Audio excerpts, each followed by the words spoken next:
ओम को नमन, ओंकार को नमन, बोलो।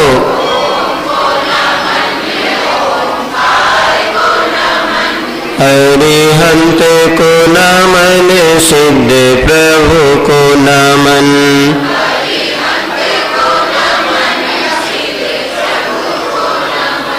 ओम को नमन, ओंकार को नमन।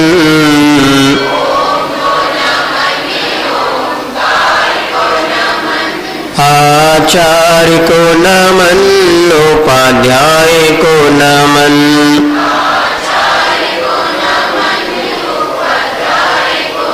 ओम को नमन, ओंकार को नमन।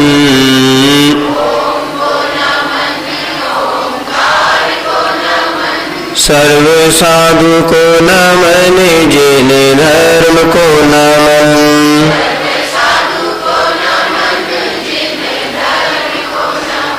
बोले अहिंसा परमो धर्म के शासन नायक भगवान महावीर स्वामी के, आचार्य भगवान श्री कुंद महाराज की, आचार्य गुरुवर श्री विद्यासागर जी महाराज की, जो परम पूज्य प्रशांत सागर जी महाराज की, परम पूज्य निर्वेक सागर जी महाराज की, समस्त मुनि संघ की।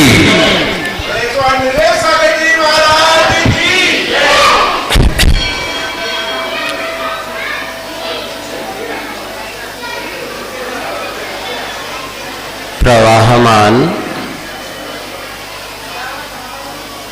सृष्टि की ओर जब हम देखते हैं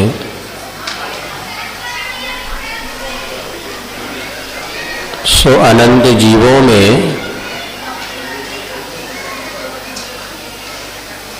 दो प्रकार के जीव होते हैं,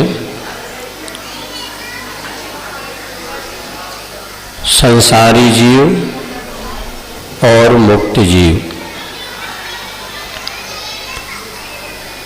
संसारी जीव वो होते हैं जो कि 8 कर्मों से सहित होते हैं, और मुक्त जीव वो होते हैं जो 8 कर्मों से रहित होते हैं, जिन्हें हम परमात्मा अथवा सिद्ध परमेष्टि कहते हैं।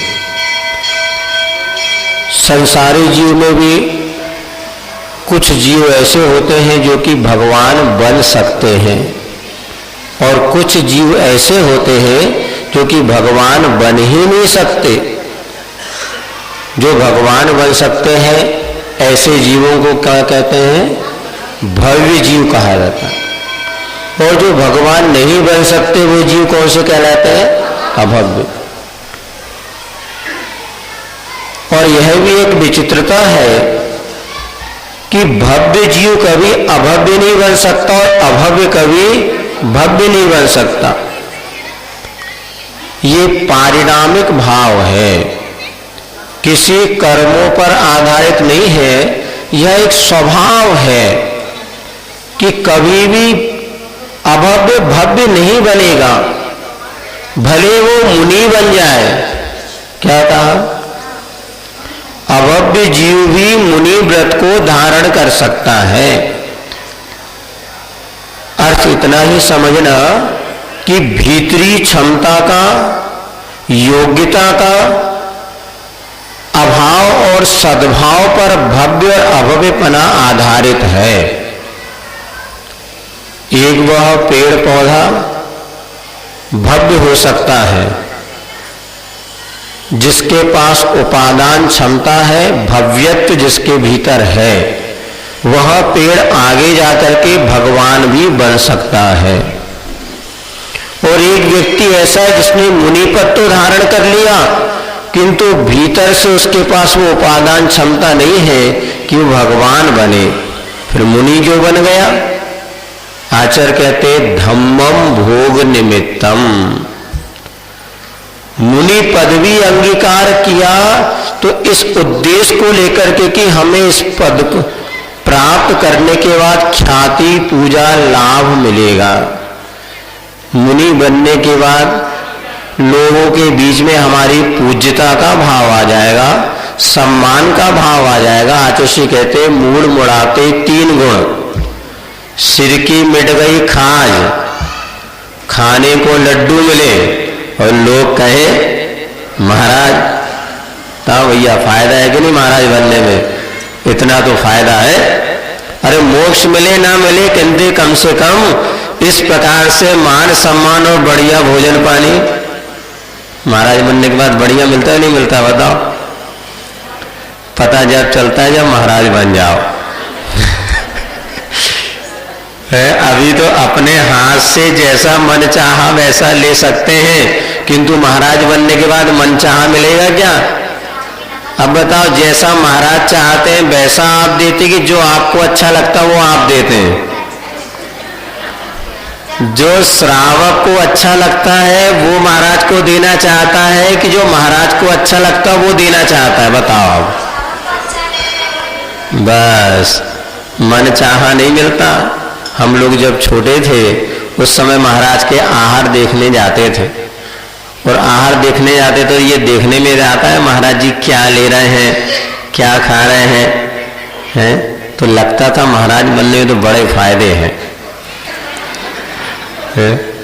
लेकिन जब महाराज बनो तब पता चलता है 24 घंटे में एक बार, वो भी जैसा अपन चाहे वैसा नहीं, जैसा सामने वाला देना चाहे उसके अनुसार लेना पड़ता है।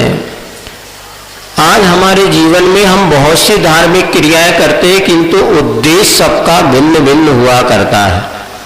सो अभव्य जीव मुनि तो बन जाता है, किंतु पंचेंद्रिय के भोगों की प्राप्ति का लक्ष्य बना करके वो मुनि बन जाता है। इसलिए अभव्य होने के बाद भी उसके मुनि बनने के तो परिणाम हो जाते हैं कि तो आत्म कल्याण के परिणाम।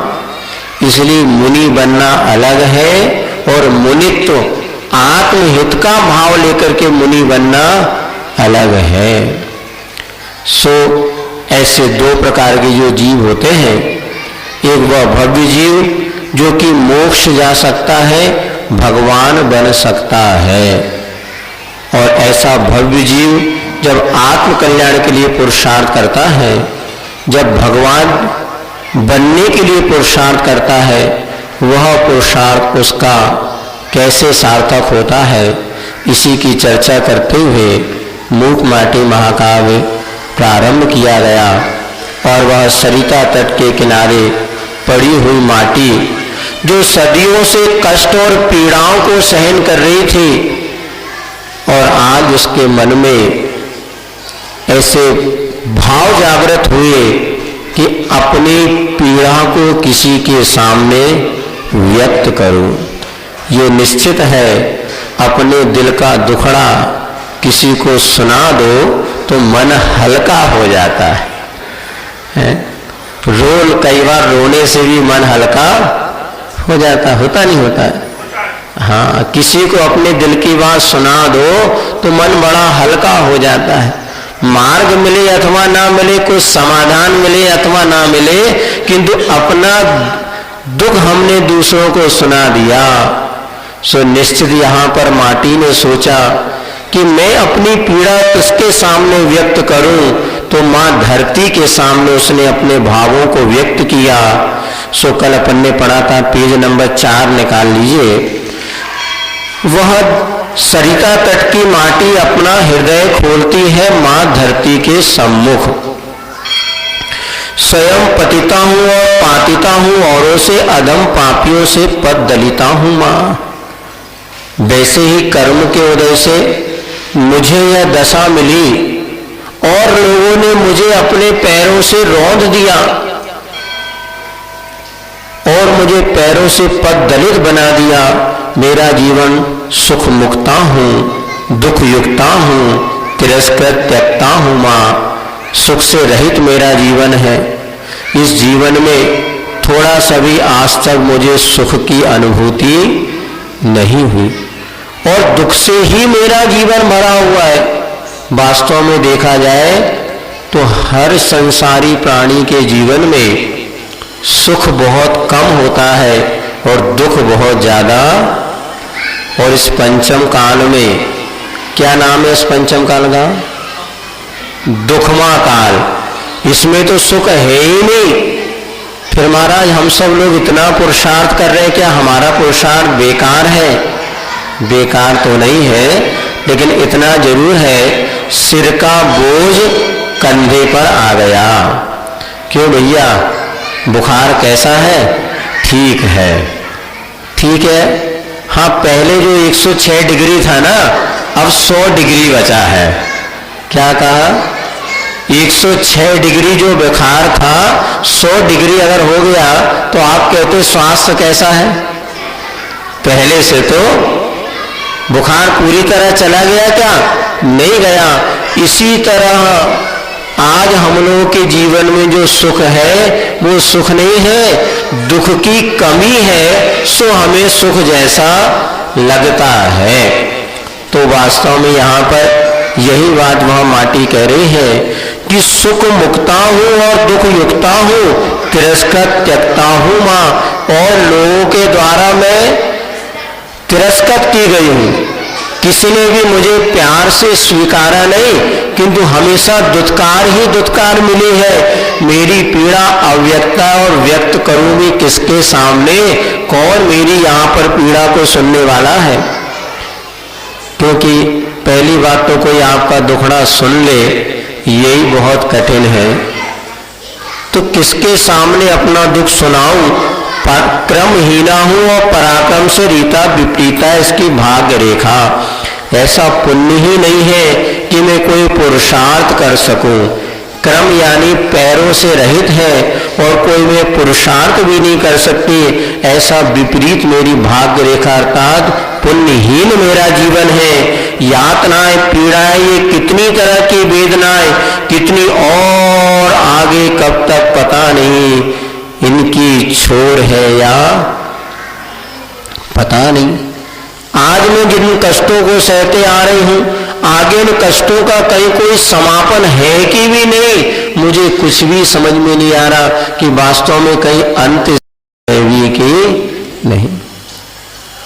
श्वास श्वास पर नासिका बंद कर आर्त घुली घूट बस पीती आ रही हूं, और इस घटना से कोई दूसरा दुखी ना हो, इसलिए मुख पर घूंघट लेती हूं और घुटन छुपाती छुपाती घूट पीती आ रही हूं।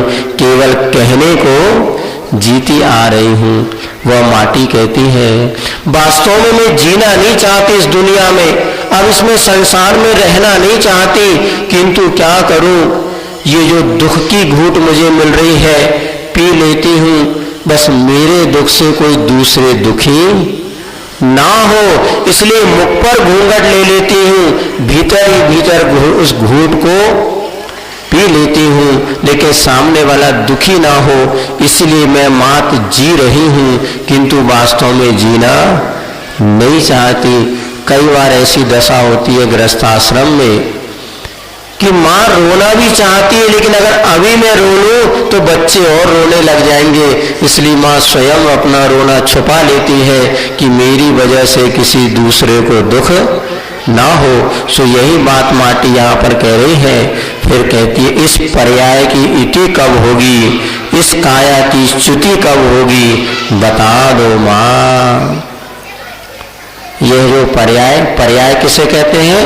जो उत्पन्न हो और नष्ट हो, इसका नाम है पर्याय। और हमारी कौन सी पर्याय है? मनुष्य पर्याय। इसी प्रकार माटी की वो कौन सी पर्याय?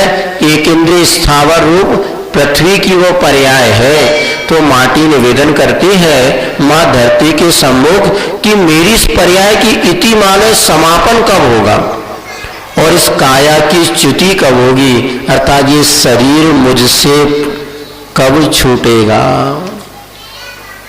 सबसे बड़ा दुख का कारण अगर कोई है तो ये शरीर ही है। इसलिए सिद्ध भगवान जो बनते हैं क्या करते हैं? वो शरीर को भी छोड़ दिया। जिस शरीर को हम सुख का कारण मान रहे हैं, वास्तव में बताइए ये शरीर सुख का कारण ज्यादा बनता है कि दुख का कारण ज्यादा बनता है? एक बार का प्रसंग है, शीतकाल का मौसम था और आचार्य महाराज के समक्ष सब महाराज बैठे थे। उसी समय जोरों की हवा चली, और जैसी हवा चली तो शरीर में रोंगटे खड़े हो गए। रोंगटे कांटे भी जाते हैं। तो एक महाराज ने कहा, आचार्य देखिए शरीर में कांटे उठ गए।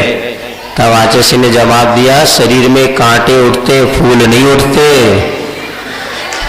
इस शरीर में कांटे ही उगेंगे, कभी फूल नहीं उगेंगे। अर्थात शरीर से कभी सुख नहीं मिलता। ये तो हमारा अज्ञान दशा है कि मोह के कारण में शरीर में सुख की खोज कर रहे हैं, लेकिन वास्तव में शरीर तो दुख का ही कारण है। और दूसरा है शरीर के प्रति आत्मबुद्धि, जिसे बहिरात्मपना कहते हैं। शरीर ही मैं हूं। अंतरात्मा और बहिरात्मा में क्या अंतर होता है? बहिरात्मा शरीर ही मैं हूं ऐसा मानता है, और अंतरात्मा शरीर और आत्मा को पृथक पृथक मानता है। आप दो हैं कि एक? जिनका ब्याह हो गया वो तो दो है ही, जिनका ब्याह नहीं वो भी दो है। शरीर अलग है और आत्मा अलग, किंतु दोनों मिलकर के जो आज आपको चलता फिरता या व्यक्तित्व देखने में आ रहा है, आचार्य कहते हैं जो दिख रहा है वो मैं तुम नहीं हूं। क्योंकि शरीर आपको दिख रहा है, लेकिन वास्तव में शरीर मैं हूं क्या? आप तक आवाज पहुंच रही है तो आपको विश्वास है कि करंट है। तो माइक और करंट दो अलग अलग चीज है कि एक ही चीज है? अलग अलग है। माइक का अस्तित्व या माइक की उपयोगिता तब तक है जब तक इसमें करंट है, और करंट चली गई तो माइक रखा भी रहेगा तो आपको कोई लाभ होने वाला। इसी प्रकार शरीर से अगर आत्मा निकल गई तो इस शरीर की कितनी वैल्यू बताओ है? जब तक जीवित है तो इस शरीर का अनमोल है यह, किंतु मरने के बाद दो मुट्ठी या राख से ज्यादा इस शरीर की वैल्यू। अरे कल तक तो जो आपको एक क्षण के लिए भी अपने से पृथक नहीं करते थे, मर गया बोले मिट्टी हो गई मिट्टी, जल्दी जल्दी। कल तक तो आप कह रहे थे दादाजी को कहीं नहीं भेजेंगे, हम यहीं रखेंगे, अब रख लो ना। आपके दादाजी नाक तो एक है, आंख दो, सेम टू सेम, कोई अंतर है क्या? फिर क्या हो गया जो थोड़ी देर में आप कहने लगे इनको घर से बाहर निकालो, और आग में ले जाकर के स्वयं तेरा ही बेटा तुझको आग लगाए रे, जीवन है पानी की बूंद कब मिट जाए रे। अब विचार करो, इस शरीर जिसके प्रति हम इतना मोह ममत्व रखे हुए हैं, और जिसके कहना चाहिए संरक्षण में कितनी मेहनत आप लोग करते हैं। आईने के सामने खड़े हो जाए तो 1 घंटा तो बाल संभालने में निकल जाता काले करने में भी आधे घंटे तो लगे जाते हैं, पेंटिंग डेंट करते जब बालों को। कितना समय अपने शरीर के लिए दे देते हैं, किंतु विचार करना ये शरीर कितना बड़ा धोखेबाज है। सबसे बड़ा धोखेबाज कौन है? शरीर। क्यों? जब इसमें से आत्मा निकल जाए तो एक क्षण भी ये साथ नहीं तो सब यहीं का यहीं पर रह जाता। सो माटी भावना भाती है। इस काया की च्युति कब होगी बता दो मां, क्योंकि यह शरीर जब तक मेरे साथ रहेगा तब तक मुझे अपने वास्तविक सुख का अनुभव होने वाला नहीं है। इस काया की च्युति कब होगी बता दो मां इसे। इसका जीवन या उन्नत होगा या नहीं, अनुगुण गुणों पाकर अवनत होगा या नहीं, कुछ उपाय करो मां, वो खुद अपाय हरो मां। वह माटी कहती है कि मेरा ये जीवन उन्नत भी बन गया और अनगिन गुण मैंने प्राप्त कर लिए, किंतु विनम्रता मेरे पास रहेगी कि नहीं ये तो बता दो। जीवन में बहुत कुछ गुण हो, यदि विनम्रता आपके पास नहीं है तो वो गुण कभी भी आपके किसी प्रकार से हितकारी होने वाले। शून्य शून्य लिखते चले जाओ और एक ना लिखो तो शून्य का क्या मूल्य है? कोई मूल्य। एक लिखा और आगे एक भी शून्य लगा तो 10 हो गया, 2 शून्य लगाया 100 हो गया।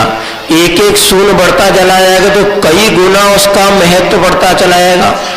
आज यदि हमारे पास विनम्रता नहीं है, बड़ों के प्रति रिस्पेक्ट का भाव नहीं है, माता पिता के प्रति विनय का भाव नहीं है, तो निश्चित मानना सारे गुण आपके एक रहे शून्य के समान हैं। यही बदलते परिवेश में हम देख रहे हैं, आज बच्चों के पास ज्ञान का विकास होता चला जा रहा है। कितना विकास होता जा रहा है कि आप लोग समझते हैं, जब हम स्कूल पढ़ते थे, हमें ध्यान है 12वीं क्लास में पहली बार कंप्यूटर एक सब्जेक्ट आया था। उस समय कंप्यूटर देखने को नहीं मिलता था, लेकिन कंप्यूटर में क्या सिस्टम होते थे ऐसा उसमें पढ़ाया जाता था। और ज्ञान, इतना ज्यादा ज्ञान नहीं था, किंतु माता पिता के प्रति रिस्पेक्ट का भाव और गुरु के प्रति इतना सम्मान का भाव होता था। यदि वो रास्ते से अगर गुरुजी आते दिख जाएं, गुरुजी माने मास्टर साहब है, मास्टर साहब कहते थे, सामने से अगर मास्टर साहब आते दिख जाए तो हम लोग रास्ता बदल देते थे। डर लगता था मास्टर साहब, इतना भय रहता था। और मास्टर साहब भी ऐसे नहीं थे, हमसे छड़ी बुलाते थे और हमारी पिटाई लगाते थे। और वो कहते थे मार पड़े धम धम, विद्या आवे छम छम। तब ऐसा विकास होता था कि ज्ञान तो कम था, किंतु बड़ों के प्रति विनय आदि का भाव बहुत था। आज हम परिवारों में देख रहे हैं कि बच्चों का माता पिता के प्रति विनय का भाव नहीं बचा। यहां तक कि छोटे छोटे बच्चे जब माता पिता पर हाथ उठाने लग जाते हमारे सामने, तो हमें देख करके लगता है ये ज्ञान जो है समीचीन ज्ञान नहीं। बच्चों को आप सारी चीज सुविधाएं दे रहे हैं, किंतु वो मूलभूत जो तत्व था, जो विनम्रता थी, अनगिन गुण प्राप्त कर ले, लेकिन उसके पास से विनम्रता चली गई, तो ध्यान रखना वो गुण कभी भी उसके लिए लाभदायक। इसीलिए पहले कहते थे कम पढ़ाओ, अच्छा पढ़ाओ और संस्कारवान बनाओ। आज हमने शिक्षा के क्षेत्र में बच्चों को ऊंची ऊंची पढ़ाई पढ़ाना तो सिखा दिया, किंतु माता के पिता या गुरु के जो बहुमान का भाव था वो उनके भीतर से समाप्त होता चला जा रहा है। इसीलिए माटी कहती है कि मेरा जीवन उन्नत तो बन जाए, अनगिन गुणों को मैंने प्राप्त कर लिया, किंतु विनम्रता मेरे भीतर बनी रहेगी कि नहीं, ये तो बताओ। जो तुमसे झुककर मिला होगा निश्चित वो बहुत बड़ा आदमी होगा। जो जितना महान होता है उसके भीतर उतनी विनम्रता होती है, और विनम्रता के अभाव में वास्तव में कोई भी जीवन या कैसा भी व्यक्ति है कभी भी अपने जीवन को उन्नत बना ही नहीं सकता। कुछ उपाय करो माँ, खुद अपाय हरो माँ। हे माँ, कुछ ऐसा उपाय करो जिससे मेरा जीवन उन्नत भी बने और विनम्रता भी हमारी बनी रहे। खुद अपाय यानी मेरे दुखों को दूर करो माँ, और विलंब मत करो। पद दो पथ दो पाथे ही दो माँ। अर्थात मैं जिस आत्म कल्याण के पथ पर चलना चाहती हूँ उसके लिए मुझे 3 चीज की आवश्यकता है। पहले तो है पद, पद माने पैर, पथ माने रास्ता, और पाथे माने होता है मार्ग में जो आवश्यक नाश्ता होता है उसको कहते हैं पाथे, भोजन। यदि आप यहाँ से मान लीजिए सम्मित शिखर जी के लिए जाने वाले हैं और ट्रेन अगर 24 घंटे में पहुंचाते हैं तो 20 के रास्ते में भूख लगेगी तो क्या करोगे? भोजन पानी कुछ ना, उसको कहते हैं पाथे। इसलिए वो माटी कहती है माँ विलंब मत करो, देर मत करो, मुझे पद दो पथ दो और पाथे भी दो माँ, जिससे कि मैं अपने मंजिल को प्राप्त कर सकूं। आगम की भाषा में अगर देखते हैं तो जो व्यक्ति सच्चा सुख प्राप्त करना चाहता है, आत्म कल्याण करना चाहता है, जो मोक्ष की प्राप्ति करना चाहता है।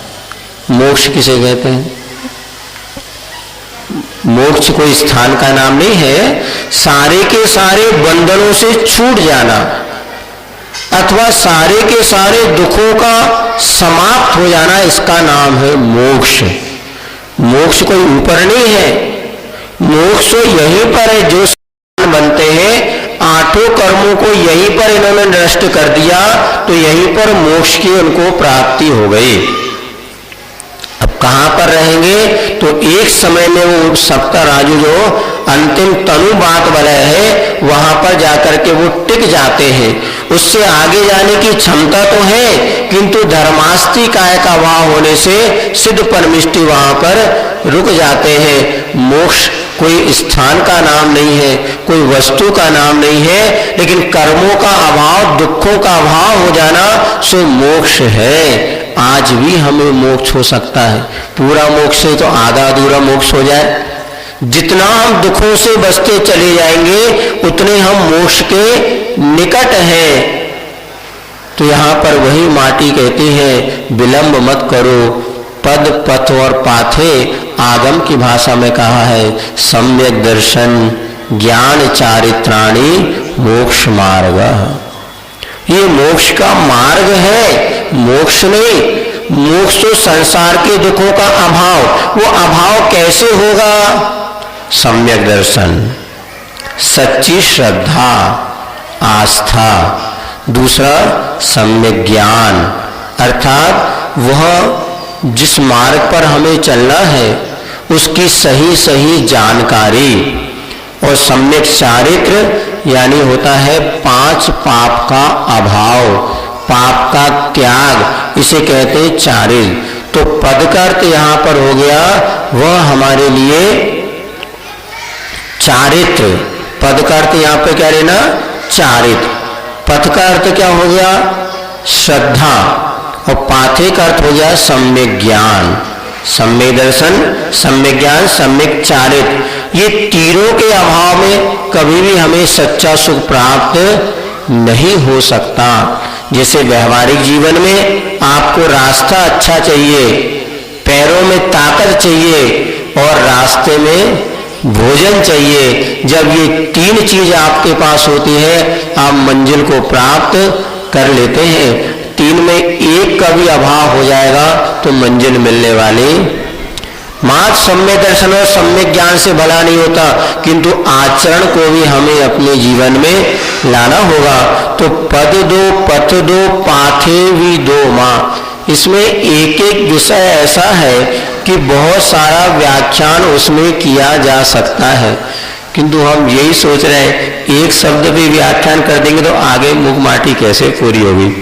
इसीलिए क्रम क्रम से आगे आपको विषय खोलते चले जाएंगे कि पद पथ और पाथे विदोमा, इतना प्रसंग कह करके वह माटी फिर कुछ क्षणों के लिए मौन छा जाता है। दोनों अनिमेष एक दूसरे को ताकते हैं। धरा की दृष्टि माटी में, माटी की दृष्टि धरा में बहुत दूर भीतर जा जा समाती है। अब धीरे धीरे मौन का भंग होता है। माँ की ओर से जिसकी आंखें और सरल और तरल हो आ रही हैं, जिनमें हृदयवती चेतना का दर्शन हो रहा है, जिसके सल छलों से शून्य विशाल भाल पर गुरु गंभीरता का उत्कर्षण हो रहा है, जिसके दोनों गालों पर गुलाब की आभा ले हर्ष के संबदन से द्रव बिंदुओं का अविरल वर्षण हो रहा है। विरह रिक्तता अभाव अलगाव भाव का भी शनैः शनैः आकर्षण हो रहा है। नियोग कहो या प्रयोग, सहज रूप से अनायास अनन्य आत्मीयता का संस्पर्शन हो रहा है और वह धरती धारणी धरती को सहने को आकर्षित होती है। सम्मुख माटी का आकर्षण जो रहा, लो भीगे भावों से संबोधन की शुरुआत। इधर माँ धरती ने माटी के भावों को सुना और इधर माटी कह करके चुप हो जाती है, इधर धरती भी मौन है। फिर दोनों एक दूसरे को देख रहे हैं अनिमेष अपलक, अर्थात बिना पलक झपकाए। दृष्ट्वा भवन्त बनिमेष विलोकनीयम, हे भगवान आप कैसे हैं? अपलक, बिना पलक झपकाए देखने, एक टक लगा के। जैसे छोटा बच्चा होता है ना, देखना आप छोटे बच्चों की पलकें बहुत कम झपकती।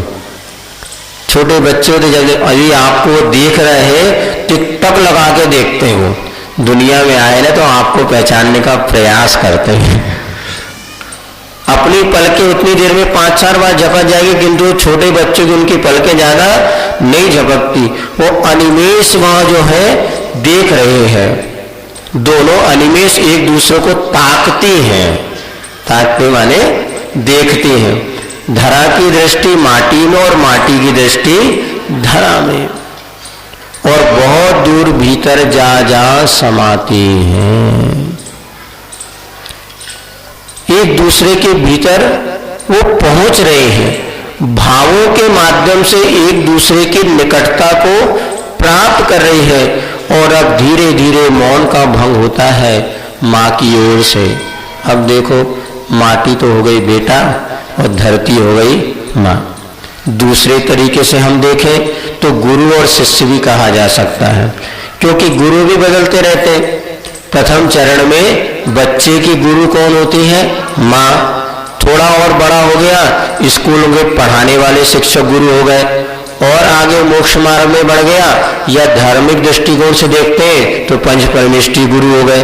तो प्राथमिक चरण में वो धरती माटी ने माँ धरती के सम्मुख अपने भावों को व्यक्त किया, क्योंकि सबसे अच्छी अगर कोई गुरु है तो माँ ही होती है। बच्चा अपने जीवन का विकास करता है तो माँ के सानिध्य में रह करके या माँ के प्राप्त संस्कारों के कारण जो बच्चों का विकास होता है वो और कहीं पर हो ही नहीं सकता। इसीलिए सर्वप्रथम आज नारी संस्कार की बात समाज में कही जाती है। आचार्य महाराज ने 5 प्रतिभा स्थली खुल गई। कितनी खुल गई? और लड़कों के लिए बेकार है सब है, बेटियां बड़ी अच्छी हैं हैं। कहाँ खोला बता? बच्चों के लिए कि भी नहीं। हाँ, वास्तव में बेटों के लिए आचार्य महाराज ने सोचा तो था, किंतु आज परिवेश में हम देख रहे हैं बेटियों को संस्कारवान बनाना बहुत जरूरी है, क्योंकि बेटी संस्कारवान होगी तो 2 कुल को रोशन करेगी। इसीलिए बेटों से ज्यादा बेटियों को संस्कार देना बहुत जरूरी हो गया है। और जहां बदलते परिवेश में भी आप देख रहे हैं कि जितनी विकृतियां आज समाज में उत्पन्न हो रही हैं, बेटों के माध्यम से कम बेटियों के माध्यम से ज्यादा विकृति। यही चिंता आचार्य महाराज को है। और आज समाज में आज सैकड़ों बेटियां जिन्होंने आचार्य महाराज से आजीवन व्रत लेकर के और आपके बेटियों को संस्कारवान बनाने के लिए संकल्पित हुई हैं। प्रतिभा स्थल में 5 प्रतिभा स्थली में इतनी बहनें, और वो जाकर के आपके छोटी छोटी बेटियों को, क्योंकि आज हम देख रहे हैं स्कूली शिक्षा ने आज ऐसा विकृत रूप धारण कर लिया है कि आज शिक्षा का उद्देश्य मात्र पैसा कमाना है। आपके बच्चों का भविष्य अच्छा बने ये उनका उद्देश्य बचा नहीं। बहुत कम ऐसे शिक्षण संस्थान हैं जो आपके बच्चे के कैरेक्टर के विषय में भी विचार करते हैं। चारित्र निर्माण शिक्षा का उद्देश्य क्या होता था? चारित्र निर्माण शिक्षा का उद्देश्य हुआ करता था, किंतु आज शिक्षा का उद्देश्य परिवर्तित हो गया। चारित्र तो एक तरफ रहा, बस किसी भी तरह हमें पैसा कमाना है। और पेरेंट्स भी, माता पिता भी इस तरीके से जा रहे हैं। आज उनको भी चिंता नहीं है, वो तो देख रहे हैं कौन सा बड़ा स्कूल में ज्यादा क्या हो रहा है, कितने अदर एक्टिविटीज है, वहां हमें बच्चे को डालना है, क्या संस्कार मिल रहे हैं, ये कोई नहीं देखता। इसीलिए आचार्य महाराज ने सोचा यदि शिक्षक संस्कारवान नहीं रहेंगे तो इनको बच्चों को संस्कार कैसे मिलेंगे। आपको पता है जिन स्कूलों में आप अपने बेटा बेटियों को भेज रहे हो वो स्कूल का मैनेजमेंट किसके हाथ में है? एक मांसाहारी व्यक्ति के हाथ में यदि शिक्षण व्यवस्था दी जाएगी, क्या वो आपके बच्चे को शाकाहारी बनाने देगा? आज बच्चे हमारे सामने प्रश्न करते हैं, महाराज आप कहते हैं अंडा मांसाहारी और हमारी मैम तो हमें कहती है अंडा शाकाहारी है। हम आपकी बात माने कि मैम की बात माने, उनके शिक्षकों की बात माने? क्योंकि वो शिक्षक जब स्वयं मांस भक्षण करने वाला है तो कभी भी मांस के त्याग की बात कह ही नहीं सकता। अभी एक गांव में हम पहुंचे, 9वीं क्लास की वो बेटियां हमारे पास आई, 4-5 बेटियां आई। उस समय हम बच्चों को एक संकल्प पत्र भरवाते हैं, तो हमने उसमें प्रथम संकल्प था, बेटा जीवन भर मांस भक्षण नहीं करेंगे। तो कहने लगे महाराज जी हम ये नहीं छोड़ पाएंगे। आपके परिवार की बेटी, आपके परिवार यानी जैन कुल की अच्छे हमने बेटा तो मांस नहीं छोड़ पाए, इसमें क्या प्रॉब्लम? बोले हमारे शिक्षक कहते कि कभी ऐसी परिस्थिति बन जाए जब कुछ भी खाने को ना मिले तो मांस खाने में कोई पाप बाधा, कोई दोष नहीं, और कभी हमारे सामने ऐसी परिस्थिति बन गई तो हम क्या करेंगे? देखो आप लोग इस विषय में भले नहीं सोच रहे, लेकिन आज नहीं कल आपको सोचना पड़ेगा कि अगर हमने बच्चों को अच्छे शिक्षण संस्था में नहीं डाला तो कल के दिन तुम्हारे बेटा बेटी शाकाहारी भी नहीं रह पाएंगे। ये बड़े बड़े मंदिर और आपके बिंब रह जाएंगे, लेकिन आपके बच्चे जब शाकाहारी ही नहीं रह पाएंगे तो भगवान का अभिषेक पूजन कौन करेगा? बड़े इस विषय में चिंतनीय आज विषय है और समाज को सोचना पड़ेगा। जब हमने उस बेटी को समझाया, बेटा हमारे ये परंपरा है कि हम जीवन गंवा सकते हैं, किंतु कभी भी भूल करके स्वप्न में भी मांस मच्छी का भक्षण नहीं करेंगे, इसलिए आपको ये संकल्प लेना चाहिए। बहुत सोच विचार के उसने कहा ठीक है महाराज, हम आप कह रहे तो मान लेते हैं, लेकिन हमारे शिक्षक तो यही कहते हैं कि इन परिस्थितियों में मांस खाने में कोई बाधा। सोच लो आप लोग जितने पेरेंट्स यहाँ पर बैठे, क्या आपको ये मंजूर है?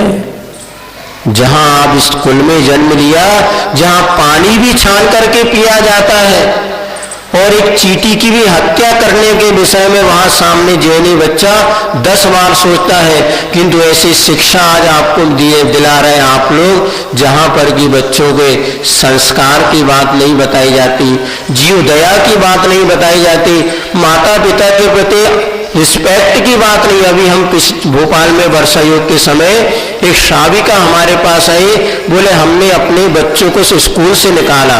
क्यों निकाला? बोले उनके टीचर उनको कह रहे थे अगर तुम्हारे मम्मी पापा कभी तुमको मारे पीटे तो ये पुलिस की चाइल्ड हेल्पलाइन का नंबर लिख लो और तुरंत पुलिस को फोन करना कि हमारे पापा ने आज हमारी पिटाई करी। देखो हमारे तो यहाँ पर ये संस्कार दिए जाते थे कि पिताजी गुरुजी से कहते थे स्कूल में बेटा पढ़ने भेज रहा है, गुरुजी आत्मा हमारी और खाल तुम्हारी, जितनी उधेड़ लो किंतु इसको इंसान बना देना। जब तक मार नहीं पड़ेगी तब तक संस्कारित जीवन होता ही नहीं था। इसमें देखना जब कुंभ का निर्माण हुआ, वो इधर चोट मारता है कुंभ, तब कहीं वो कुंभ बनता है।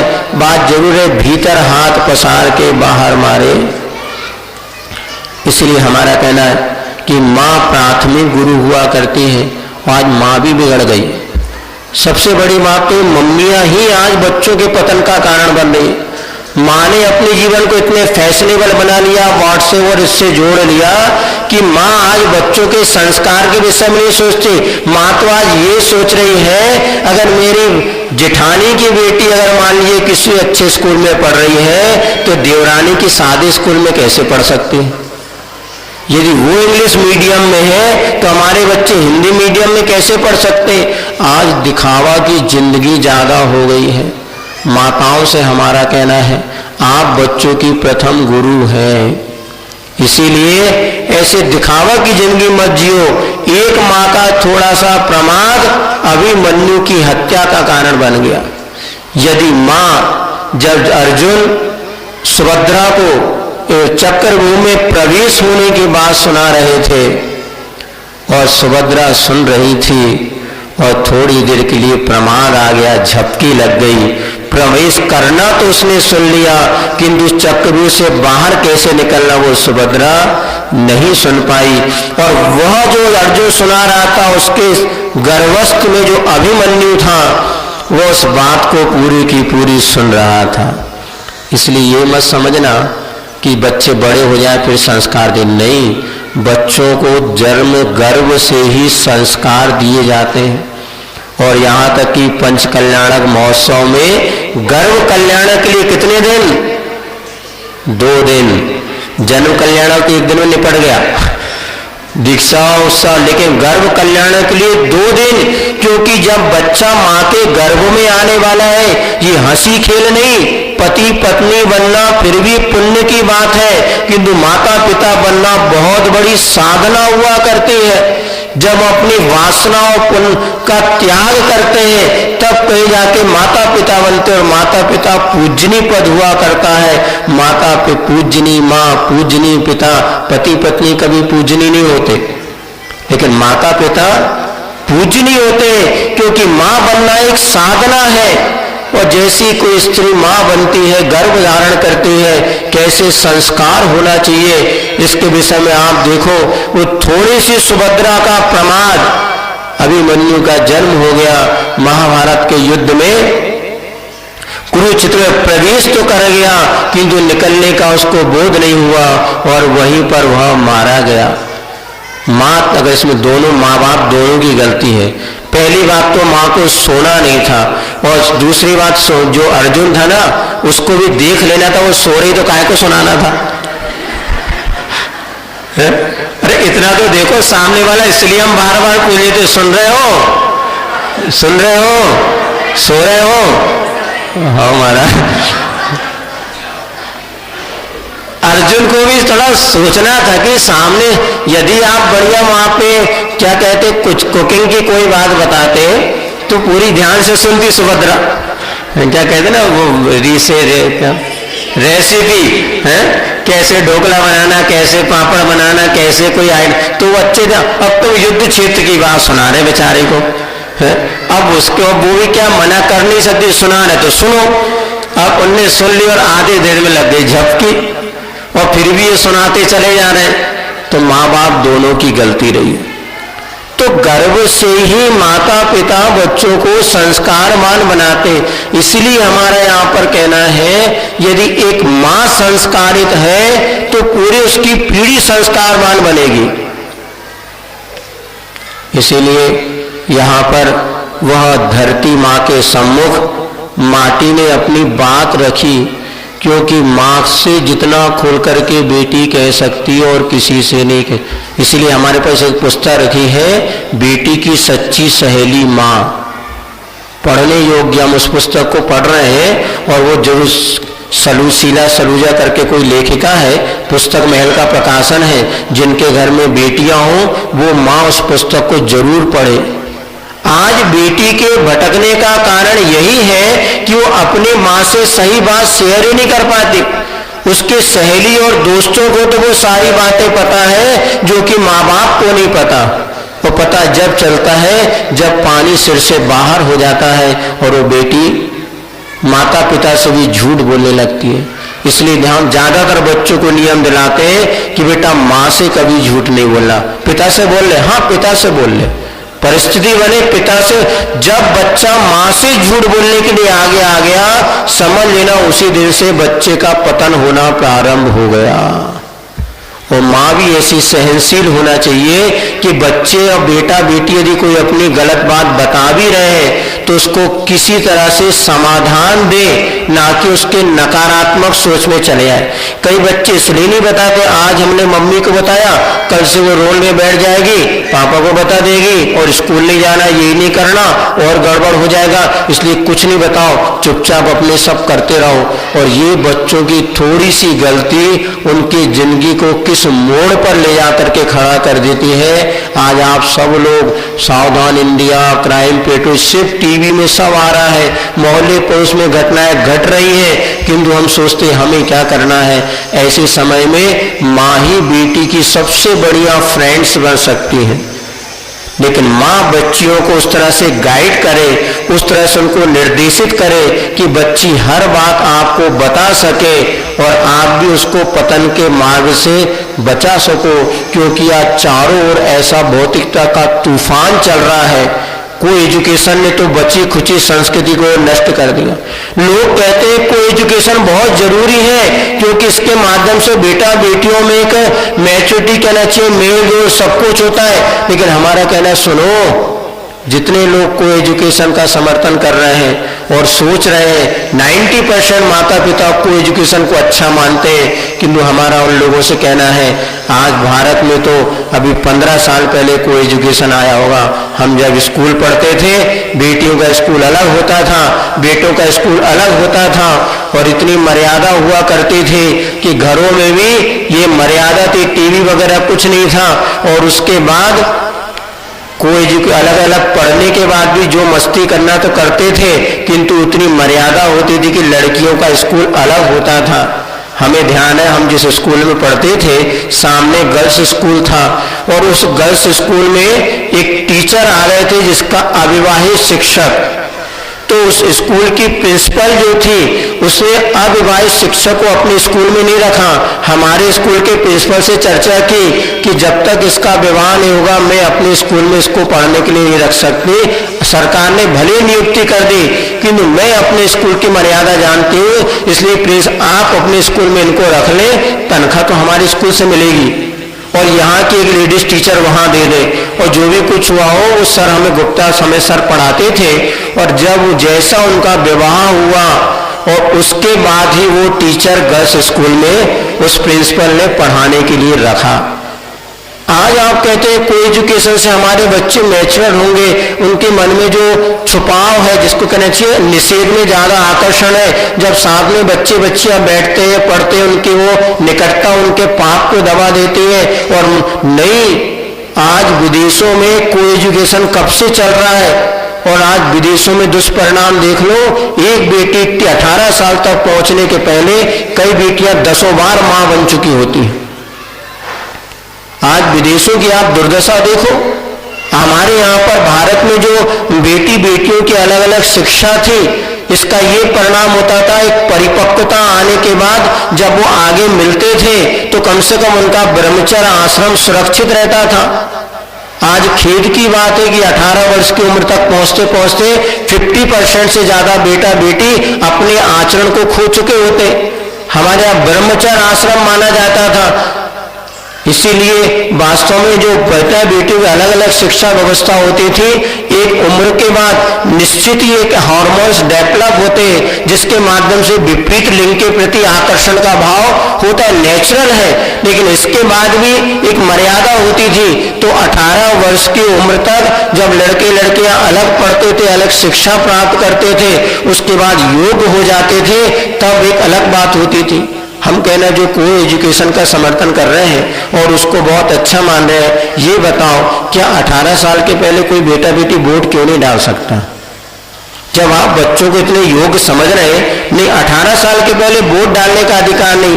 कुछ फिल्में ऐसी होती जो 18 साल के पहले बच्चे नहीं देखना चाहिए। ये सारे बंदिश क्यों है? ये बंदिश इसलिए है कि इस टीन एज में विवेक की आंख काम नहीं करती। जो आंखों से दिखता है व्यक्ति उसी को सच मान लेता है। और जिन्होंने को एजुकेशन की शिक्षा दी, वहां पर जाके आप विदेशों में देख लो, उनका ब्रह्मचर्य सुरक्षित रहा कि असुरक्षित रहा। उनके बच्चों में पागलपन बढ़ रहा है, आज डिप्रेशन बढ़ रहा है, बच्चों में चिड़चिड़ापन बढ़ रहा है, माँ बाप के प्रति जो रिस्पेक्ट का वो भाव खत्म हो रहा है। इस सबका कारण है को एजुकेशन। आज हमारे समाज में जो विकृतियां हो रही, जहां बेटा बेटियों को आप साथ में पढ़ाएंगे, निश्चित मान लेना ये अग्नि और नवनीत का संबंध है। ये साथ में रहेंगे तो बिल्कुल पिघलना ही है नवनीत। आचार्यों ने स्पष्ट घोषणा की, किंतु आज हम क्या देख रहे हैं, एक भी शायद इतने परिवार यहाँ बैठे हैं, कोई के बेटा बेटी गर्ल्स और बॉयज अलग अलग स्कूल में पढ़ने वाले नहीं होंगे, क्योंकि हम तो धनवान है ना। हम तो अपने बच्चों को वहां पढ़ाएंगे जहां करके बहुत अच्छी फैसिलिटीज हो, इंग्लिश मीडियम हो, सारी की सारी शिक्षा व्यवस्था अर्थकारी हो गई। संस्कारों के विषय में कोई सोच ही नहीं रहा। फिर भी कुछ बच्चों को हमने कहा और हमारी बात सुनकर के ऐसे स्कूल भी तैयार हो रहे हैं जहां पर कि बच्चों के शिक्षण की सुव्यवस्था हो। अब देखो, आज आप जिन बच्चों को स्कूलों में भेजते हैं, स्कूल में सुबह कितने बजे बच्चा जाता है? 7:30-8 बजे, और लौट के कितने बजे आता है? आप बताओ। जो बच्चा 2 बजे स्कूल से आएगा, पहला भोजन कब करेगा? 3 बजे। सुबह नाश्ता थोड़ा वो भोजन नहीं, माँ भोजन और नाश्ता में अंतर होता नहीं। पहला भोजन अगर बच्चा 3 बजे आपका करेगा तो दूसरा भोजन कब करेगा? रात में करना अनिवार्य। किसकी बदौलत? तुम लोगों की बदौलत। ऐसे स्कूल में डालो जहाँ 10:30 से 4 का समय हो। सुबह बच्चा भोजन करके स्कूल जाए, दोपहर में नाश्ता कर ले और शाम को 5 बजे भोजन करेगा, अपने आप उसको रात में भोजन करना नहीं पड़ेगा। आज एक पद्धति जो पश्चिमी सभ्यता डिनर को महत्व देती है और हमारी भारतीय संस्कृति अंथों को महत्व देती। आप देखना अक्षय कुमार का इंटरव्यू आप देखेंगे, शाम को 7 बजे के बाद वो भोजन नहीं करता। जितने महान आदर्श पुरुष होते वो दिन में ही भोजन करते, क्योंकि रात्रि में भोजन करने से परिणामों में जो विकृति शारीरिक दृष्टिकोण से हानियां होती हैं वो लोग समझते हैं, लेकिन ये पश्चिमी संस्कृति हमारे ऊपर हावी हो गई और रात में हमने भोजन करना शुरू कर दिया। स्कूल का टाइम भी उन्होंने ऐसा कॉन्वेंट या क्रिश्चियन मिशनरीज जो है और 8 से 2 उन्होंने टाइम किया। आप थोड़ा तो विचार करो, कैसे आप माता पिता हैं, बच्चों पर थोड़ी सी दया नहीं? स्वयं तो 10-12 बजे अच्छे डट के भोजन करते हो, वो बेचारा बच्चा जो कि नन्हा सा बच्चा 2 बजे उसको पहली बार भोजन दे रहा है। कुरकुरे और पॉपकॉर्न क्या कहते, कुरकुरे बिस्किट ये रख दिया आपने बच्चे, क्या 2 बजे तक बच्चे का, इसीलिए बच्चों की भूख मर गई। लोग कहते महाराज बच्चा कोई खाता नहीं, अरे तुमने ऐसे उसकी जिंदगी बना दी, कहां से खाएगा? इसलिए हमारा कहना ऐसे स्कूल हमें होना चाहिए जहां पर कि 10:30 से 4 का कम से कम समय हो, सुबह बच्चा भोजन करके स्कूल जा सके और शाम को आके अंतव कर सके। वास्तव में बात तो सब सही है, लेकिन आप लोग स्वीकारने ये बहुत कठिन है। फिर भी यहाँ पर सबसे पहले जो माटी में माँ धरती के सम्मुख अपने भावों को व्यक्त किया, कैसी है वह माँ? बताते हैं मौन का भंग होता है माँ की ओर से, जिसकी आंखें और सरल और तरल हो गई, उस माँ की आंखों से अश्रुधारा बहने लगी। हृदयवती चेतना का दर्शन हो रहा है और उसकी माँ की आंखों में करुणा, हृदयवती चेतना माने करुणा, भीतर से अपनेपन का भाव उत्पन्न हो रहा है, जिसके सल छलों से शून्य विशाल भाल पर गुरुगम, और वो माँ का मस्तक विशाल गंभीरता का जिसमें अवलोकन हो रहा है, जिसके दोनों गालों पर मानो गुलाब की आभा लिए हुए वो गाल है और आंखों से गिरने वाले आंसुओं का अविरल वर्षण हो रहा है। द्रग बिंदु माने आंसू, जिसमें से लगातार उस गुलाबी आंखों गालों पर आंसू टपक रहे हैं और मानो विरह विरक्तता जो अभी दोनों में माटी और धरती के बीच जो एक बिलक अलग अलग पने का भाव था वो समाप्त हो रहा है। नियोग कहो या प्रयोग, आखिर दोनों में अनन्य आत्मी था, 2 पने का भाव अटके 1 पने का भाव पैदा हो रहा है और वो धरती धारणी धरती जो धैर्य को धारण करने वाली वह धरती माँ कुछ कहने को आकर्षित होती है। सम्मुख माटी का आकर्षण जो रहा, लो भीगे भावों से संबोधन की शुरुआत। सत्ता शाश्वत होती है बेटा, प्रति सत्ता में होती है अनगिनत संभावनाएं। उत्थान पतन की वह खसखस का दाना सा बहुत छोटा होता है बड़का बीज, वह समुचित क्षेत्र में उसका बपन हो, समयोचित खाद हवा जल उसे मिले, अंकुरित हो, कुछ ही दिनों में विशाल काय धारण कर बट के रूप में अवतार लेता है। यही इसकी महत्ता है। सत्ता शाश्वत होती है, सत्ता भास्वत होती है बेटा। रहस्य में पड़ी इस गंध का अनुमान करना होगा, आस्था की नासा से सर्वप्रथम समझी बात। और भी यह भी देख कितना खुला विषय है, उजली उजली जल की धारा बादलों से झरती है, धारा धूल में आ धूमिल हो दलदल में बदल जाती है। वही धारा यदि नीम की जड़ों में जा मिलती, कटरा में ढलती है, सागर में जा गिरती, लवड़ाकर कहलाती वही धारा बेटा। विषधर के मुख में विषहाला में डलती है, सागरी सुक्तिका में गिरती, स्वाति का काल हो मुक्ति का बनकर झिलमिलाती है बेटा। वही जली सत्ता। जैसी संगति मिलती है वैसी मति होती है, मति जैसी अग्रिम गति मिलती जाती और यही हुआ है युगों युगों से, भवों भवों से। इसलिए जीवन का आस्था से वास्ता होने पर रास्ता स्वयं शास्ता होकर संबोधित करता साधक को, साथी बन साथ देता है। आस्था के तारों पर ही साधना की अंगुलियां चलती है साधक की। सार्थक जीवन में तब स्वराती सरगम झरती है। समझी बात बेटा? अब देखो प्रसंग बहुत अच्छा है, संक्षेप में आपको बस 5 मिनट बता देते हैं। हमारे जीवन में संगति का असर पड़ता है। जैसी संगति होती है वैसी मति होती है। ध्यान रखना, आज आप लोग इस बात पर बहुत कम ध्यान दे रहे हैं। यदि किसी बच्चे का लाइफ स्टाइल कैसे अगर आप जानना चाहते हो तो उसके मित्र को देख लो। अच्छी संगति का बहुत बड़ा जीवन में प्रभाव पड़ता है। पानी की बूंद सर्प के मुख में चली जाती है तो विष बन जाती है। नीम की जड़ों में चली जाए कटुक बन जाती है। धूल में पानी की बूंद चली जाए दलदल बन जाती है। और वही बूंद सागर में चली जाए तो खारी हो जाती है।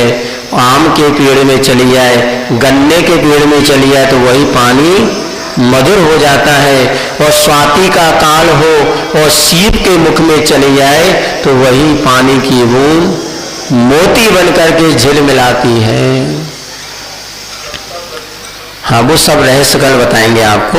अभी चूंकि रविवार का समय है और अंतिम 5 मिनट में वही बात आपसे कहना चाहते हैं। 2-3 बातें अगर आप माताएं समझ लें, बच्चों के लिए एक सबसे बढ़िया, अगर आप बच्चों का भविष्य अच्छा बनाना चाहते हैं, एक संकल्प आप करो। ये पुस्तक जो तो रख रहे 2 मिनट और रखे रहो, इसमें डिस्टर्ब हो जाएगा। एक बात आपको, सबसे बड़ा प्रभाव क्या पड़ रहा है? माँ अपने बच्चों को अपने सामने बैठ करके भोजन नहीं करा रही। आज टीवी मैया के सामने भोजन हो रहा है।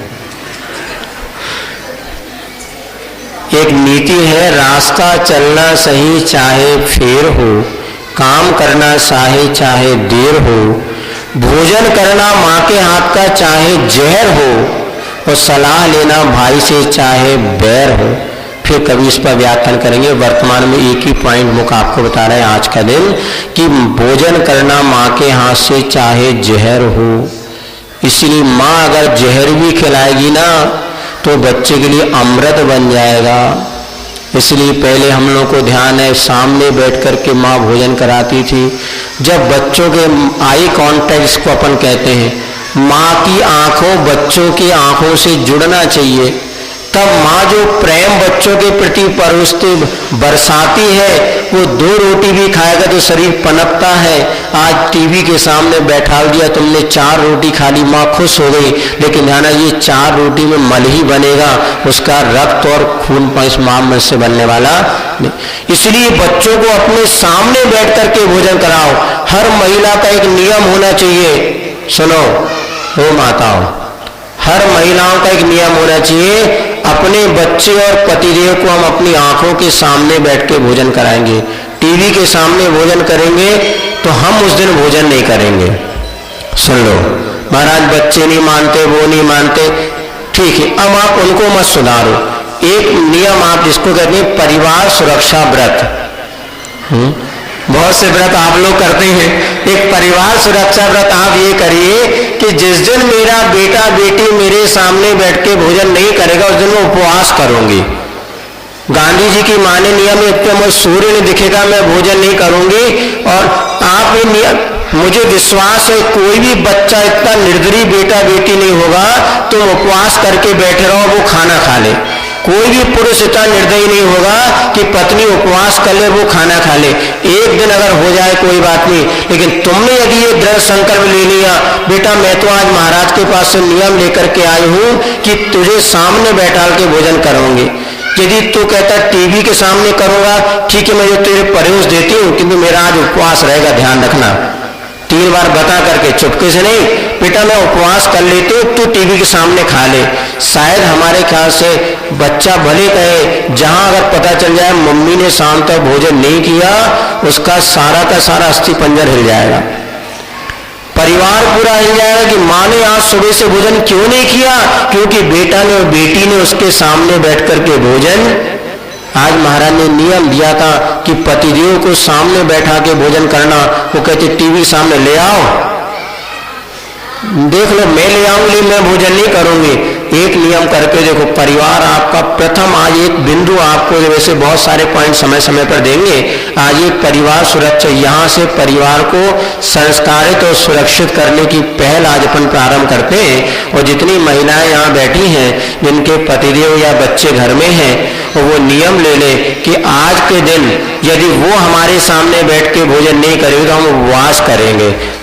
कर सकते, रविवार है, वैसे रविवार तो कर ही रहे होंगे कई लोग चातुर्मास, इसलिए, लेकिन ऐसा कुछ कठोर हमें बनना पड़ेगा जिससे कि हमारे पारिवारिक जीवन को हम व्यवस्थित कर सके। इसी भावना के साथ बोले भगवान महावीर स्वामी की।